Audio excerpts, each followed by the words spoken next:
three. Okay. Good evening, this is the November 29th, 2023 meeting of the Newcastle Zoning Board of Appeals. Mr. Secretary, can you call the first case? First case is Al Ghazali.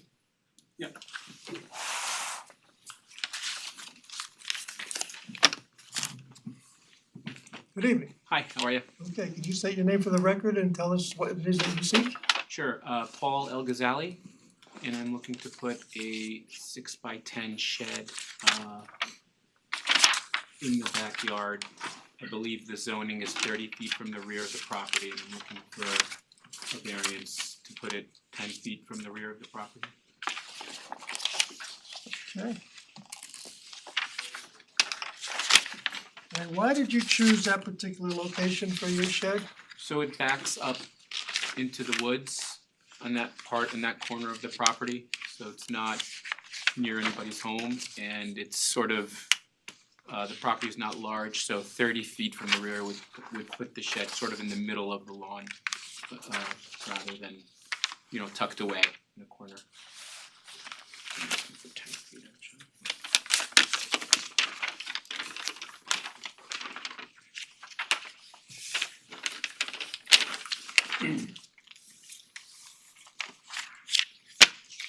Okay. Is there anybody in the audience or online that would like to speak to this application? No hands are raised. There are none. Members of the board, any comments or What- questions? What did you plan to put in the shed? Just some lawn furniture, bicycles, yeah, lawn tools, that sort of thing. Yep. It wouldn't be better if it was closer to the house? No, I don't have that much property at all. It's probably less than, I think it's 0.29 acres, so the backyard is very slim and the side yard is the where the I don't know if you see that where the deck is. Yeah, it would be, if it's 30 feet in, I don't even think it would make it in the backyard. It'd have to be on that side yard to get that 30 feet. And it'd be in the middle of the lawn, the only lawn, yeah, where there's any space to, you know, do anything. And then the side, you know, it would back up into the woods, and then there is a nice sort of corridor there between myself and the neighbor directly below me. So behind you, you say there's woods? Yes, Are there yeah, there's Any a houses back there or any neighbors? there are in the distance, you can't really see them and like when the during the summer months, but there is, yes. And then it wouldn't be backed up into the immediate neighbor behind me, but it'd be tucked away in the corner where there's woods, yeah. Okay.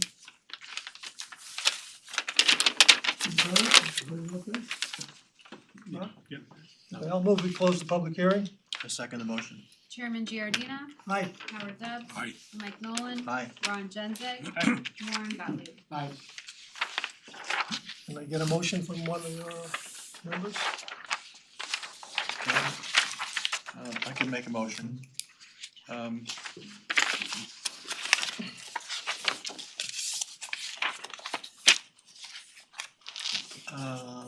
I move that we grant a rear yard variance of 25 feet at 21 Avenue A, Mount Kisco, New York. Paul, I'm sorry, I can't. That's okay, El Ghazali, it's fine. El Ghazali. Yeah, just call me Paul. For the following reasons, he has a shed located on his property which is about 0.29 of an acre. And there really is no other location they can put it. If he put it closer to the home, it would be in the middle of his lawn. The property is narrow, and there seems to be no other suitable location for it. The granting of the variance will not create an undesirable change in the character of the neighborhood or a detriment to nearby properties. The benefits sought by applicants cannot be achieved by any other feasible method. The requested area variance, rear yard variance is not substantial. although it is substantial, but there is no feasible location for the shed. It will not have an adverse effect or impact on the physical and environmental conditions in the neighborhood. There are no neighbors who are present, I believe, who have written in opposition or spoken in opposition.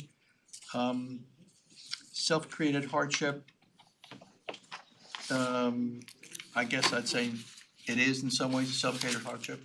It isn't necessary to have the shed, I suppose, but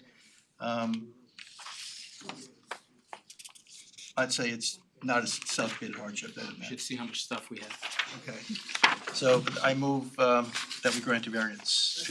Do we need anything on 6 months to this? start with. 6 months is the shed, no, you haven't put the shed in already? No, Okay, so they you need have 6 months to start, 1 year to finish it. Do we need a As-built survey. as-built survey? Are you building this or just moving a pre-built shed on? Just moving a pre-built shed. No, okay. Anyone wanna second the motion? Need a second? I'll second. Chairman Giordina. Aye. Howard Dubs. Aye. Mike Nolan. Aye. Ron Genzeg. Aye. Warren Gottlieb. Aye. You have your variance, good luck. Okay, thank you. And how much was the footage of that? Was it what I asked for? 25 feet. 25-foot rear yard Yeah. variance. Okay, so I was asking for 10 feet, so I didn't get the 10 feet? No, you're 10 feet off, so Yeah. it Yeah. gives you, You that means need- it's a 25-foot variance. Oh, I'm sorry, how does that work? You need 35 feet. Is it, okay, the zoning is You're- 35 feet. So you're 10 feet off, so it's a 25-foot variance. It's a 25, I gotcha, You okay. just don't, thank you you. know, you Okay, don't have to alright. make it 25 feet back, you Back, make but it it's 10 10 feet, feet, and okay, that's that's how it works. that's the Thank you, variance okay. you're gonna get. Alright, and then I have to present a survey to the town? An as-built. And After you that's finish after it, it's built, okay. Have it Building surveyed, so we know department. where exactly where it is, Okay. present it to the building department, and they'll follow it from there. Okay, thank you so much, alright. Thank you. Next case. Weiss, I always tell people ZBA is like math class, right? Could be. Good evening, Mr. Chairman, members of the board, Brett Schwartz from Zarin Steinmetz, on behalf of the applicants and Adam and Sharon Weiss. My colleague Jonathan Cohen, who's been assisting us here, and Alan Pilch, the project engineer, is on Zoom. I think this is a pretty straightforward ask, and what our clients are trying to achieve is a 12% development coverage in order to keep most of the circular driveway that currently exists on their property. They are proposing to remove 338 square feet of that driveway to minimize the extent of the variance. So we're here for a 12% development coverage variance.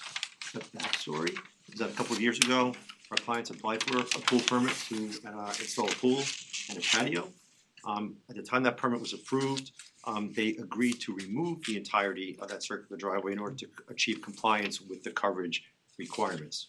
Now, having time gone past, having reconsidered from a functionality standpoint, a safety standpoint, the property really would be better off to maintain as much of that circular driveway as possible for maneuverability for vehicles, as well as access to the front door of the home. Without the circular driveway, as Alan will show you, there's really not a connection to the front door. So our clients, elderly parents, would then have to use the basement for access into the home. Do you wanna show the three different plans? What we have for you is what was before the pool permit was granted, and then what was approved with the permit, and now what is being proposed in the with the variance condition. So if I could come to the screen. Alright, so this was prior to pool construction, here's the circular driveway. I don't know if you wanna scroll to the next one. And this, alright. So this entire circular driveway was going to be removed in connection with the pool project. So the pool gets installed, the patio gets installed, and then it comes time to, okay, we need to now take out this driveway, and that's when upon further reconsideration, for the reasons I mentioned, we're here to ask permission to keep a lot of it, as you'll see in the third slide, Alan.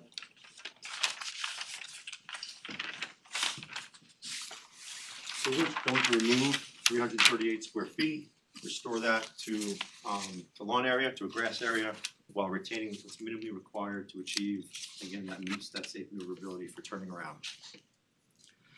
So I know we submitted our letter with the 5 factors. Alan will design appropriate stormwater, there'll be no environmental impact, and as far as community character goes, these are all accurate improvements. We're not seeking coverage for anything vertical. There have been no neighbor complaints since the pool and the patio have been installed. And there have been no, I believe, no neighbor emails or letters submitted in connection with this application. Al, is there anything that you wanted to add?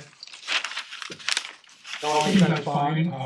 I will say that the chambers that were installed, there were 13 chambers that were installed in the rear yard for the pool, although,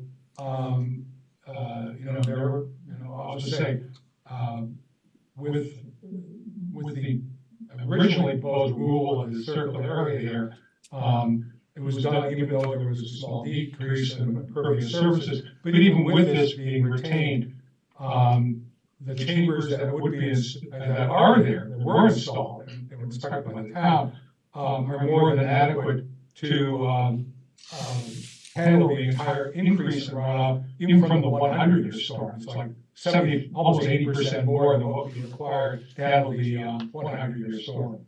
So the chambers, I'm saying from a stormwater perspective, it really has no impact at all. Actually, there's a beneficial impact because every single runoff event, what was there previously is being completely handled by the chambers that were installed. And Alan, just point out the walkway, please, while you have the mouse.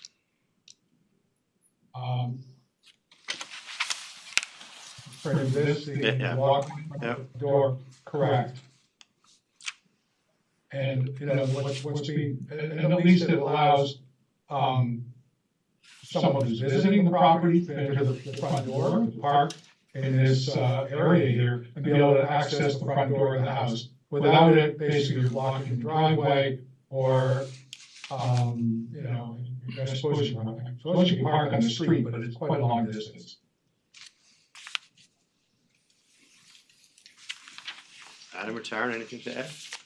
And I'll just say, the original plan of the removal never even contemplated,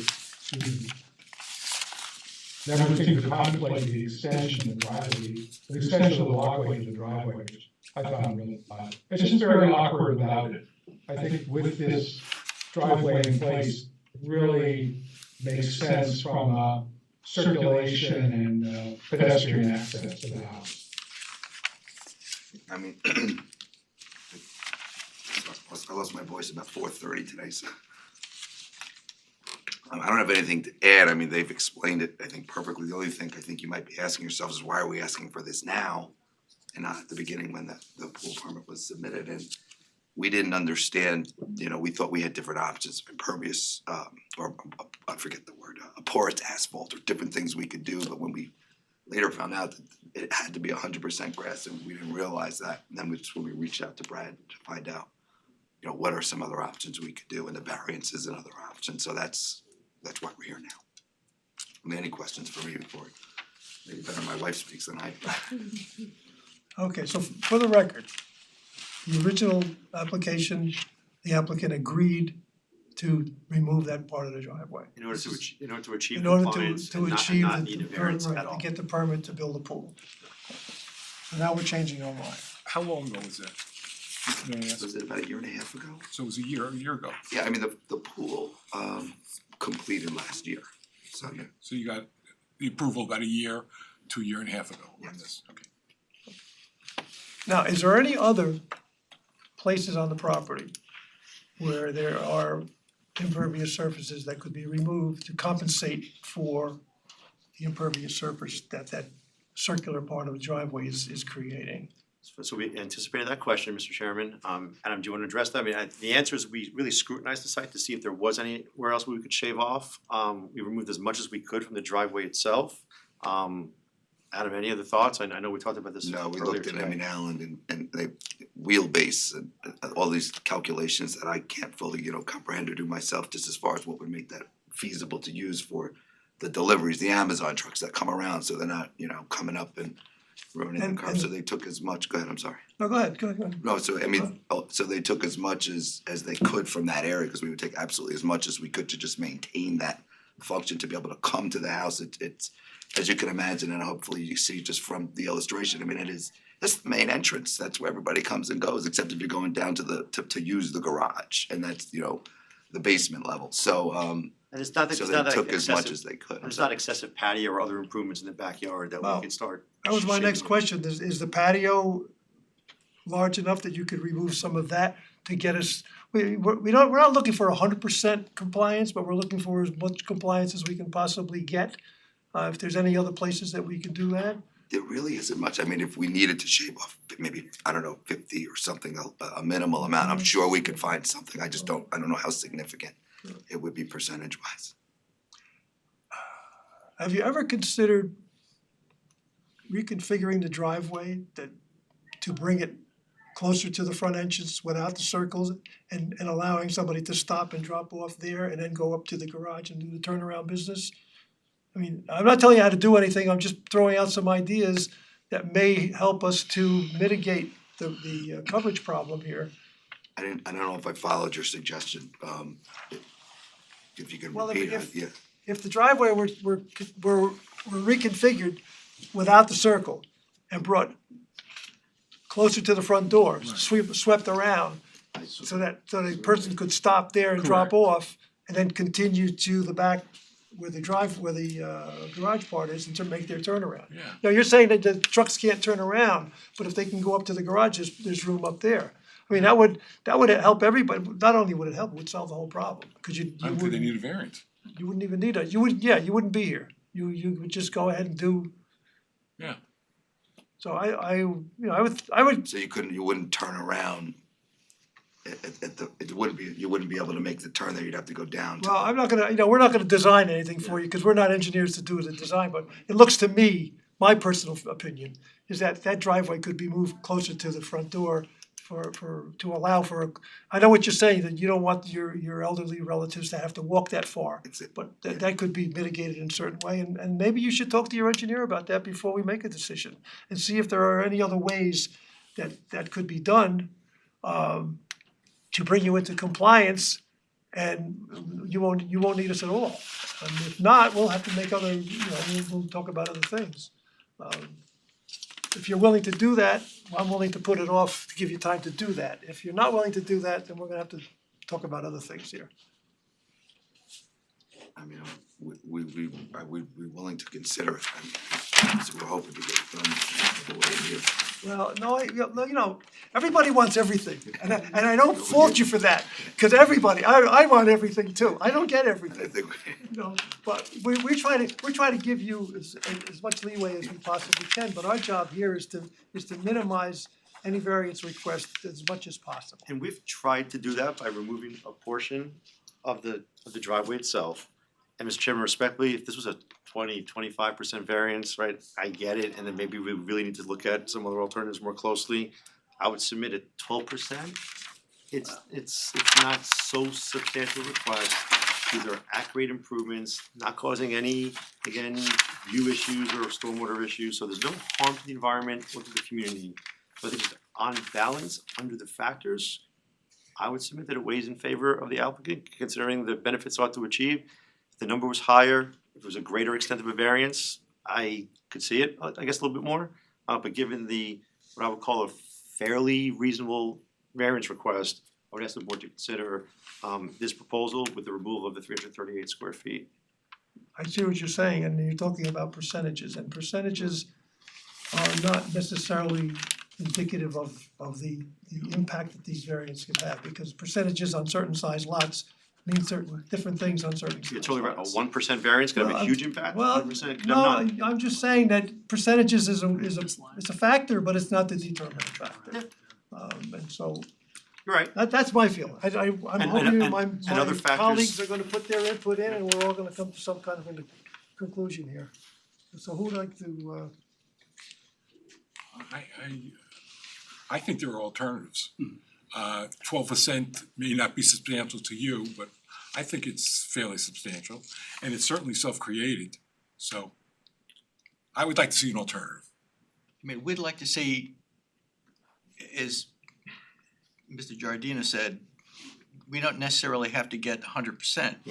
But I think in our position, we have to enforce what we can actually get done that would be reasonable. And that's what we're trying to get to a reasonable position.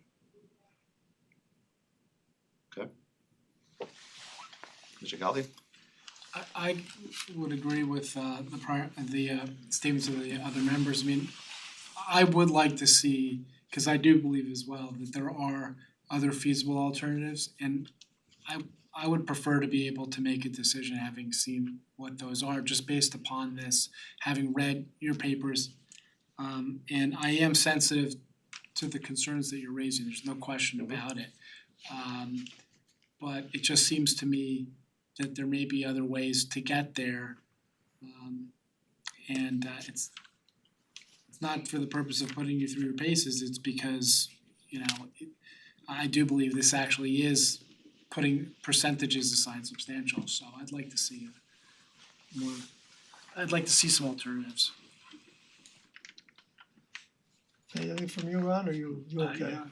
No, I think there are alternatives to the circular. You can still have a turnaround there, square it up, but I'm not a designer.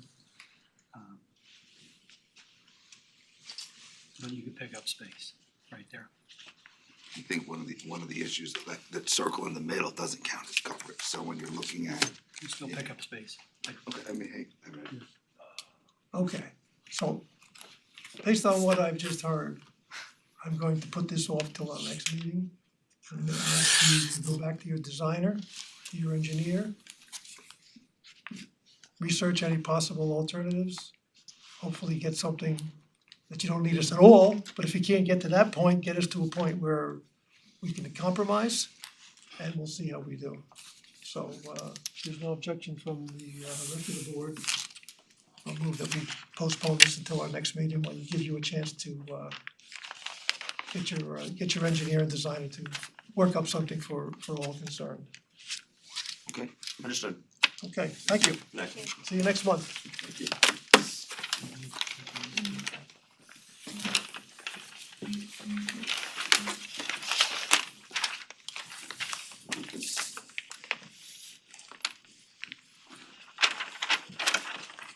Next one, Mr. Secretary. I apologize for the pronunciation, Shinoji, Shinaj, I'm sorry. You know,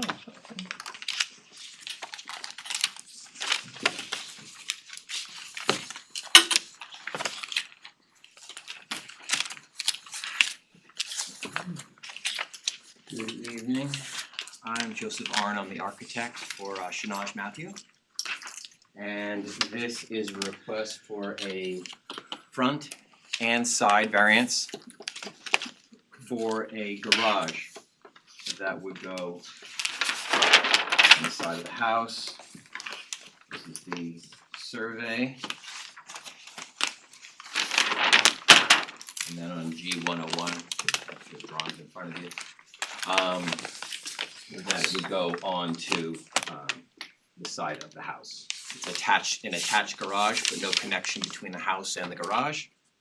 And the reason for the front setback is that there is a chimney that is located inside where the garage would be. And 20 feet back from that chimney is about a reasonable minimum for a garage. And so that's where the front setback request would be asking for. And then also from that garage, there'll also be steps. Let me go to the floor plan.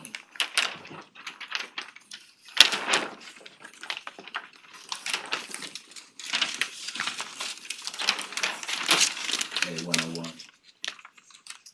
And the owner wanted to have around a 16 foot wide garage, a one car garage.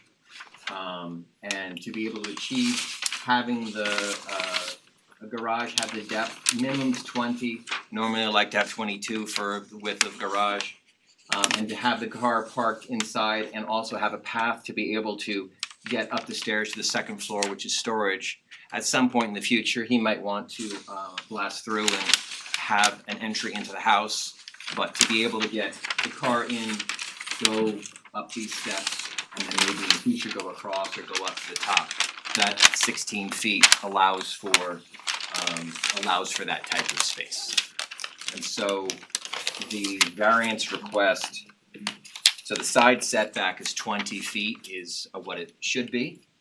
And the proposed side setback is 18 feet and the requested variance is for 2 feet. But when you have the combined side setback, which is 50 feet, the proposed side setback is 43 feet and requested variance is 7 feet. So when you have them combined together, it's asking for more setback variance, but it actually is 2 feet from a side setback, just from the side itself. And then the requested side setback from the front is 3 feet. And it's 50 feet, and 50 feet right now is just at the front of the building.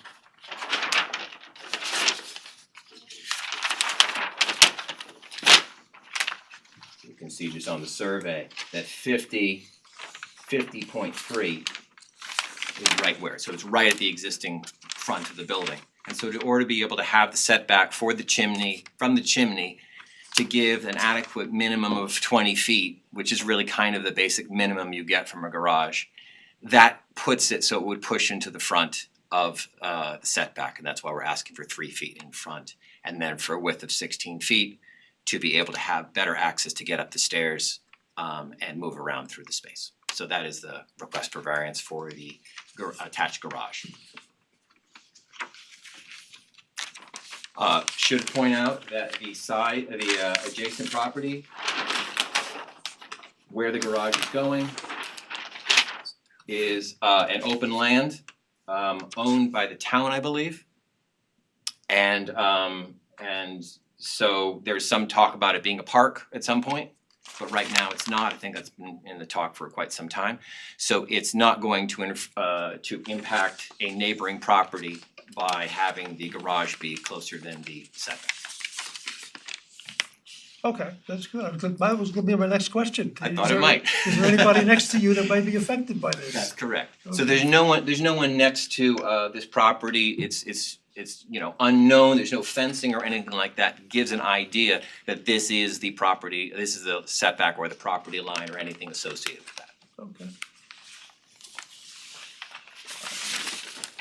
And no other neighbors have voiced any opinion on this?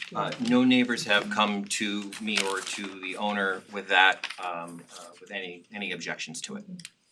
Obviously, nobody in the room that wants to talk to this application. Is there anybody online? No hands are raised online. No hands are raised online, okay. Any input from the board, any comments, questions from board members? Everybody okay? I move to close the public hearing. I second the motion. Chairman Giordina. Aye. Howard Dubs. Aye. Mike Nolan. Aye. Ron Genzeg. Aye. Warren Gottlieb. Aye. Okay, we need a motion. Somebody can volunteer to do that. I'll take it. Thank you.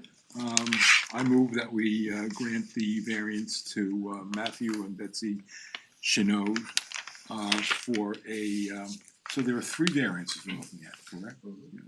For a 2-foot side yard variance where 20 feet is necessary, and a 7-foot side yard where 50 feet is necessary, and a 3-foot variance, front yard variance where 50 feet is necessary.